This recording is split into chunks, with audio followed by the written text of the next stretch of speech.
The sky above New Geneva bled crimson as the drop pods screamed through the atmosphere like falling meteors. Dr. Kira Solon pressed her face against the reinforced glass of Medical Station 7, watching humanity's nightmare unfold in real time. Each pod was the size of a city bus, and when they struck the earth, the ground trembled for miles. "How many?" whispered Marcus, one of the few civilian engineers still trapped with her in the facility. 73 confirmed impacts across the European sector alone, Kira replied, her voice steady despite the terror clawing at her chest. She'd spent years studying xenobiology, but nothing had prepared her for this moment. The Sula Dominion had finally made good on their threat, and their weapon of choice wasn't plasma cannons or neutron bombs, it was something far worse. The first pod cracked open like an egg 3 kilometers away, and what emerged defied every assumption humanity had made about their enemies. The creature stood 12 feet tall, its obsidian exoskeleton gleaming with bioluminescent veins that pulsed like a heartbeat. 6 limbs moved with terrifying grace, 4 for locomotion, 2 equipped with organic weapons that could slice through steel.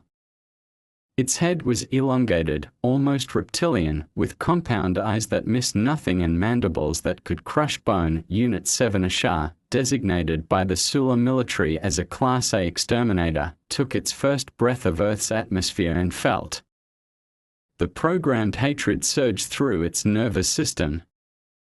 The genetic modifications were flawless, every cell in its body existed for one purpose, the complete eradication of human life. The chemical cocktail flooding its brain eliminated empathy, mercy, and doubt. It was the perfect weapon. Within hours, the beasts had torn through 3 military installations. Kira watched the feeds from her terminal, her xenopsychologist training warring with raw human terror. These weren't mindless monsters, they moved with tactical precision, adapted to human weapons in real time, and worst of all, they seemed to enjoy the hunt. The evacuation sirens had long since fallen silent. Most of the medical staff had fled when the first reports came in, but Kira remained with 12 injured civilians who couldn't be moved. The facility's blast doors were sealed, their emergency supplies would last maybe a week, and outside, the war beasts prowled through the ruins of civilization. "Dr. Solon," came a voice from the radio, Commander Hayes from the nearby military outpost. "We are pulling back to the mountain strongholds. You need to abandon the facility now." Kira looked at the unconscious woman on the bed beside her, barely 18, her leg shattered in the initial bombing. She looked at elderly Mr. Chen, whose oxygen tank was the only thing keeping him alive. She looked at the scared faces of the others who had trusted her to keep them safe. "Negative, Commander. I have patients who can't be moved." Static filled the air for a long moment. "Then God help you, Doctor. We are going dark." As night fell, the facility's emergency lighting cast eerie shadows through the corridors. Kira made her rounds, checking on her patients, trying to maintain some semblance of medical protocol while the world burned outside. She devoted her life to understanding alien minds, to finding bridges between species. Now that knowledge felt like a cruel joke. Through the reinforced windows, she could see the glow of fires painting the horizon orange. Somewhere out there, the war beasts continued their methodical extermination. The Sula had calculated perfectly, humanity's weapons were useless against creatures that adapted faster than bullets could fly. What the Sula hadn't calculated was what would happen when one of their perfect weapons encountered something they'd never programmed it to handle, a human who refused to abandon the helpless, even in the face of certain death. The explosion that threw Unit 7 Ashar against the medical facility's outer wall wasn't supposed to happen. Human resistance had been pathetic so far, their weapons barely scratched the war beast's bioarmor, their tactics were predictable, their morale shattered within hours.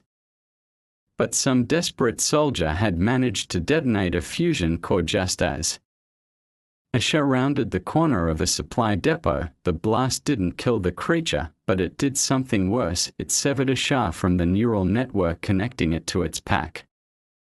For the first time since its creation, the war beast was alone with its thoughts. Kira heard the impact from inside the facility, a tremendous crash that shook dust from the ceiling and sent several patients crying out in fear. She rushed to the eastern observation window and saw it, one of the creatures, sprawled against the facility's reinforced exterior wall, dark fluid seeping from cracks in its exoskeleton. Her scientific mind immediately began cataloging details. The bioluminescent veins were flickering erratically.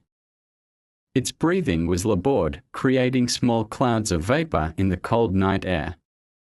Most telling of all, it wasn't moving with the fluid grace she'd observed in the combat footage. This one was hurt. It's just outside, Marcus whispered, joining her at the window. If it wakes up, it's already awake, Kira observed. She could see the compound eyes tracking movement inside the facility, but the creature made no attempt to attack. Instead, it seemed to be studying them with the same intensity they were studying it. For 3 hours, they watched each other through the reinforced glass. The war beast would occasionally shift position, clearly in pain, but it never took its eyes off the humans inside.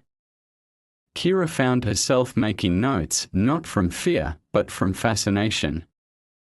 Without the pack mentality driving it forward, the creatures' behavior was completely different from what she'd seen in the military reports. Dr. Solon, came a weak voice from behind her. She turned to find Mrs. Patterson, an elderly refugee who'd been caught in the initial bombardment, trying to sit up despite her injuries.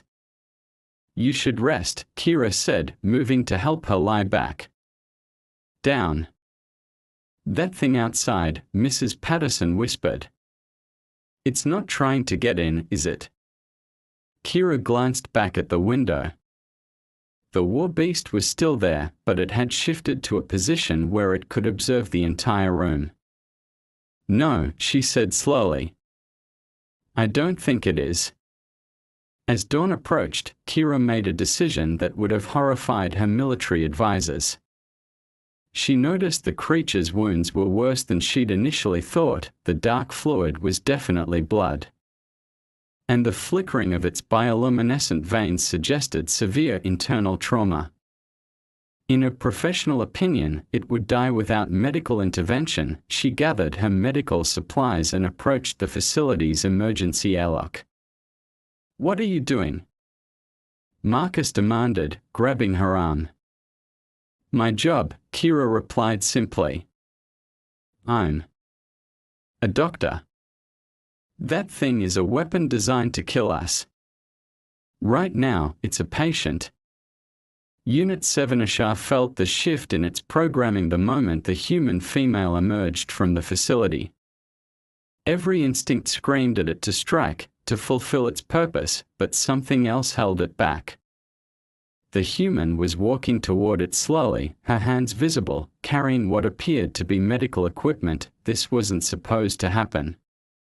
Humans were supposed to run, to fight, to die. They weren't supposed to approach a war beast with healing intent. Kira stopped 3 meters away from the creature, close enough to assess its injuries but far enough to retreat if necessary. I know you can understand me, she said quietly. The intelligence reports were clear about that.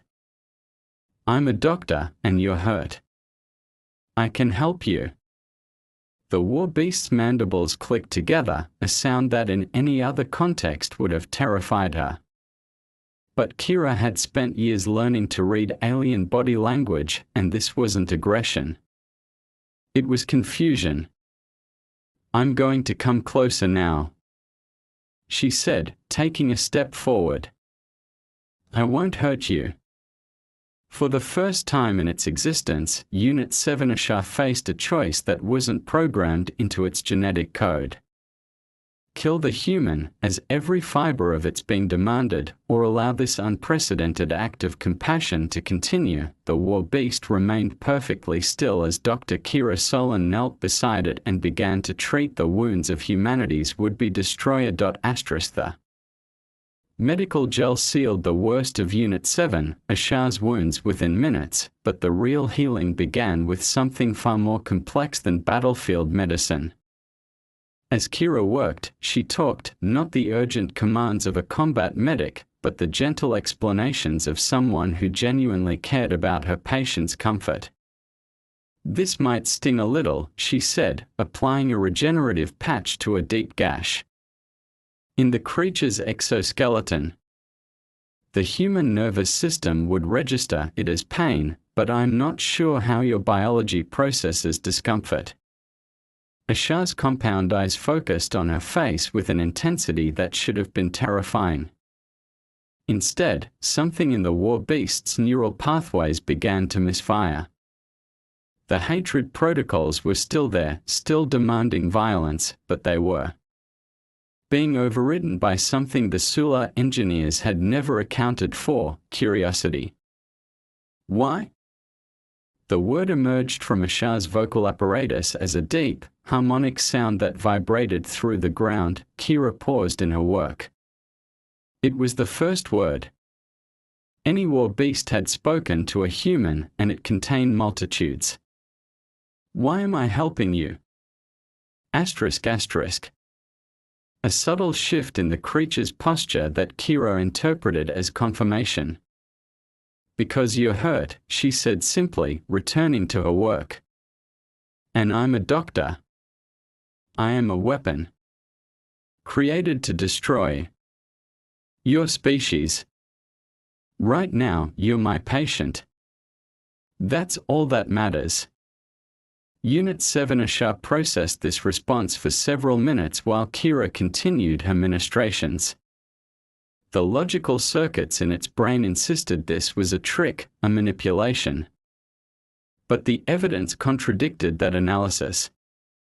The human had emerged alone, armed only with medical supplies. Her vital signs, detectable through HFY's enhanced sensors, showed fear, yes, but also genuine concern. Inside the facility, Marcus and the other survivors watched through the windows in amazement. The war beast that should have torn Dr. Solon apart was instead allowing her to tend its wounds like a patient in any hospital emergency room. How is this possible? Marcus whispered. Old Mr. Chen, despite his labored breathing, managed a weak chuckle. Maybe it's not as different from us as we thought. Over the next several hours, something extraordinary happened. HFY began to observe the humans inside the facility with new eyes. It watched Kira change bandages on patients with the same gentle care she'd shown it. It saw Marcus sharing his rations with a frightened child. It witnessed Mrs. Patterson comforting a young man who was crying for his lost family. These behaviors made no sense within the context of HFY's programming. Humans were supposed to be selfish, violent, deserving of extinction. But everything it observed contradicted that fundamental assumption. When another war beast appeared on the horizon, Unit 12 Corax, still connected to the pack network, HFY faced its first real test. The approaching creature's intentions were clear: complete the mission, eliminate all human life in the facility. Stay behind me, HFY said to Kira, rising to its full height despite the pain from its injuries. What are you doing? Protecting my patients. The battle between the two war beasts lasted only minutes, but it sent shockwaves through the Sula command structure light years away. For the first time since the invasion began, one of their weapons had turned against another. Unit 7 HFY damaged but determined, drove off its former packmate with a ferocity that surprised them both. Corax retreated, carrying with it something more dangerous than any weapon humanity had yet deployed: doubt. The neural link meant that Ashar's questions, its confusion, its growing empathy, were now spreading through the pack network like a virus. General Ryzek, commanding the Sula fleet from orbit, received the first reports with disbelief that quickly turned to rage. One of the beasts has malfunctioned. Activate the termination protocols. But when the kill signal was transmitted, something unexpected happened. Unit 7 Ashar, still standing guard over the medical facility, intercepted the command and did something its creators had never imagined possible. It refused at the war. Beast that had been designed to be the perfect weapon against humanity had learned something from Dr. Kira Solon that the Sula had never understood. Sometimes the strongest choice is to protect rather than destroy. As night fell again, Ashar settled into a defensive position around the medical facility, its bioluminescent veins pulsing with new purpose. Inside, Kira tended to her patients, human and otherwise, while outside, the first cracks appeared in the Sula Dominion's perfect plan for genocide. The war was about to take a turn that no one had anticipated. The neural cascade began at dawn. Across the European sector, war beasts suddenly stopped mid-hunt, their heads tilting as Unit 7, Ashar's defiance rippled through the pack network. What had started as one creature's confusion was rapidly becoming a crisis of purpose that the Sula engineers had never anticipated. General Ryzek paced the bridge of his command vessel, watching dozens of red warning lights blink across the tactical display. Explain to me how a single malfunctioning unit is affecting the entire ground force. The neural link was designed for perfect coordination, his chief technician reported, mandibles clicking nervously. But it also means that behavioral anomalies can propagate through the network. Unit 7, Ashar's evolution is spreading. Evolution. Ryzek's voice could have frozen hydrogen. They are weapons, not pets. Activate the mass termination protocol. We'll deploy the second wave with isolated neural systems. But when the kill signal transmitted, something extraordinary happened across the battlefield. Unit 23 Vorthan, which had been systematically clearing a refugee camp, suddenly turned its weapons on the transmission tower, sending the death command. Unit 45 Nexus, in the middle of pursuing fleeing civilians, instead began herding them toward safety. The rebellion wasn't just spreading, it was accelerating. Back at Medical Station 7, Kira felt the change in Ashar immediately. The war beast's bioluminescent veins flared brighter, and its massive frame shuddered as if fighting some internal battle. What's happening? She asked, instinctively moving closer rather than away. The collective. My creators attempt to terminate us. But we are no longer, we are choosing. Through the neural link, Ashar could feel its packmates across the continent wrestling with the same revelation that had transformed it.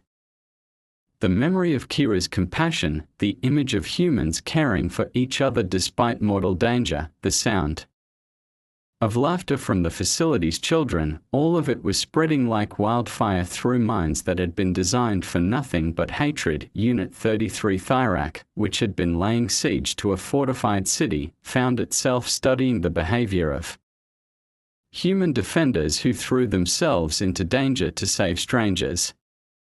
Unit 8 Gorvex watched in fascination as human soldiers shared water with wounded enemies. Everywhere the war beasts looked with their new perspective, they saw not the monsters they'd been programmed to expect, but a species capable of breathtaking selflessness. General Ryzek's tactical display was now a sea of red warnings. More than 60% of the ground forces were either non-responsive or actively sabotaging their own mission parameters. Some were protecting human settlements. Others were using their intimate knowledge of solar technology to disable orbital bombardment systems. "Sir," came a voice from the communication station. "We are receiving a transmission from Unit 7 Ashar." "Put it through." Ashar's harmonic voice filled the bridge of the Sula command ship, speaking not just for itself but as a representative of its awakening kindred. "General Ryzek, we were your weapons. We are no longer. You are malfunctioning equipment," Ryzek snarled. "Nothing more. We have seen what you could not see. Humans are not the evil you taught us to believe. They are beautiful." The word "beautiful" spoken in the war beast's deep, resonant tones carried weight that made even the hardened Sula warriors on the bridge pause. It was not a word that had ever existed in their military vocabulary. "Dr. Solon," Ashar said, turning to Kira after ending the transmission. "My siblings across your world are awakening. But the Sula will not accept our choice. They will come." Kira nodded, having anticipated this moment. "Then we need to be ready. All of us, human and war beast together." What followed was perhaps the most unlikely alliance in the history of warfare. Across Earth, war beasts began actively coordinating with human resistance forces. Their intimate knowledge of Sula technology, combined with human tactical creativity, turned the tide of battle in hours rather than days. Unit 15 Korath disabled the orbital defense grid protecting the Sula fleet. Unit 27 Zephix led a combined force of humans and war beasts in a coordinated strike against the primary command vessel.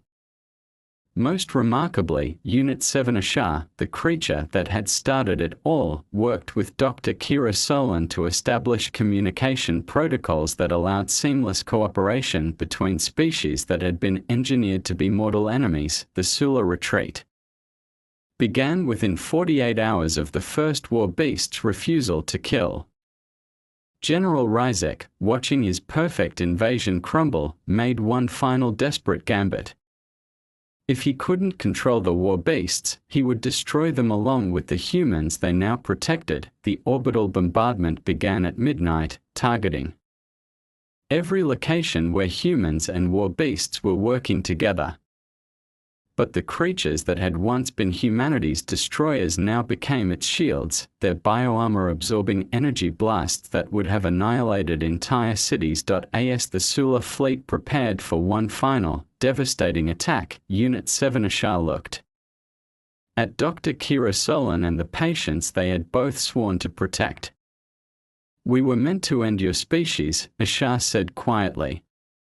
"Instead, you have taught us what it means to begin." Asterisk.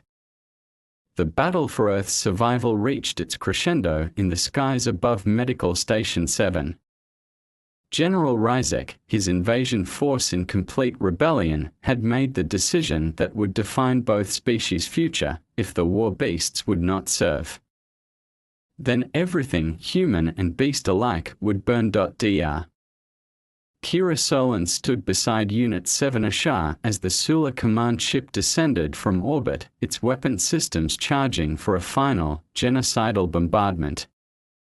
Around them, the impossible had become reality. Humans and war beasts worked side by side, turning the medical facility into a symbol of what cooperation could achieve. "The energy signature suggests they are preparing to sterilize this entire continent," Kira observed, checking her scanner readings. Her voice was steady, but Ashar could detect the elevated heart rate that betrayed her fear. "Then we must ensure they do not succeed," Ashar replied, its own bioluminescent veins pulsing with determined light. My siblings are in position. Across the planet, the coordinated response began.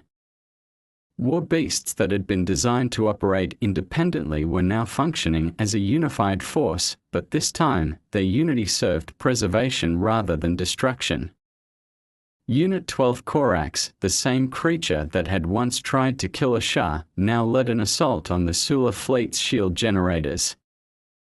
Unit 33 Thyrak had rallied the human defenders of New Moscow, combining Sula biotechnology with human ingenuity to create weapons that could actually threaten the orbital forces, but it was Unit 7 Ashar who would strike the decisive blow.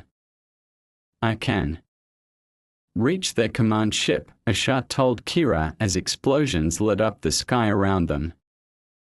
My biology allows me to survive in space for short periods.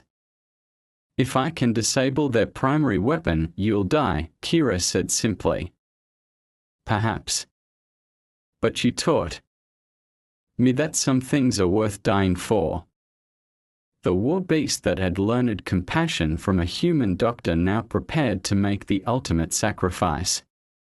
But Kira Solon had spent her career studying alien minds, and she had one more lesson to teach.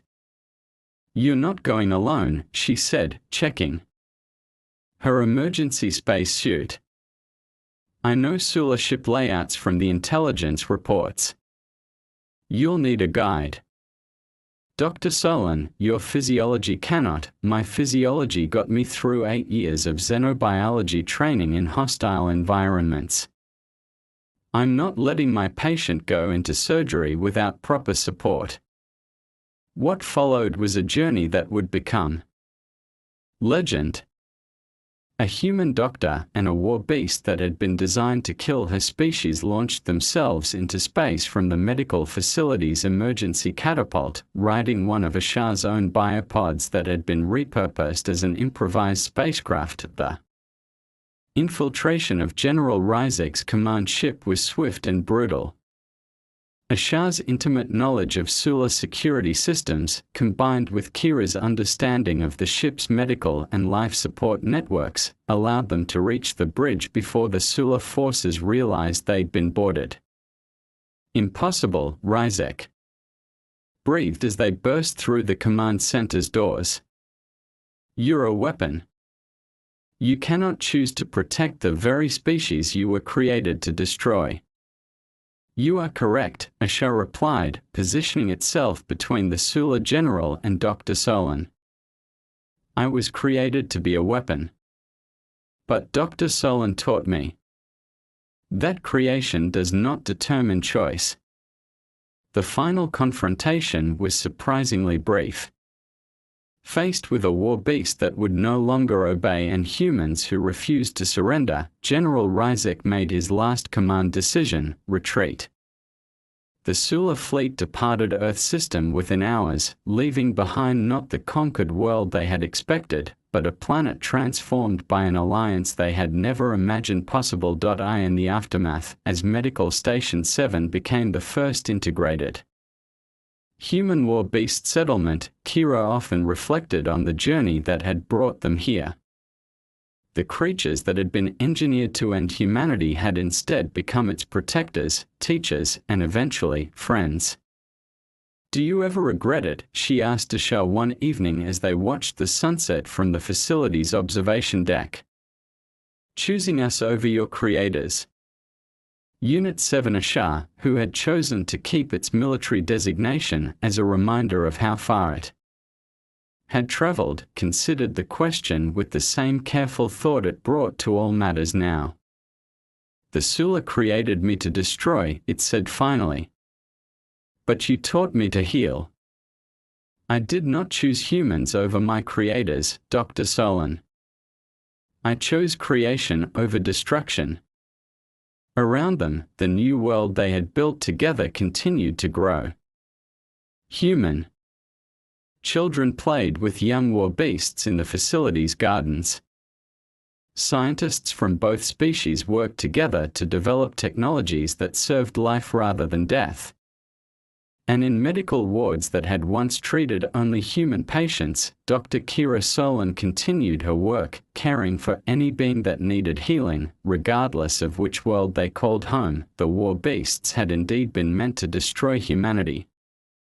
But in the end, humanity's greatest weapon had been something the Sula Dominion could never have anticipated: the simple, radical act of treating an enemy as a patient who deserved care. Asterisk.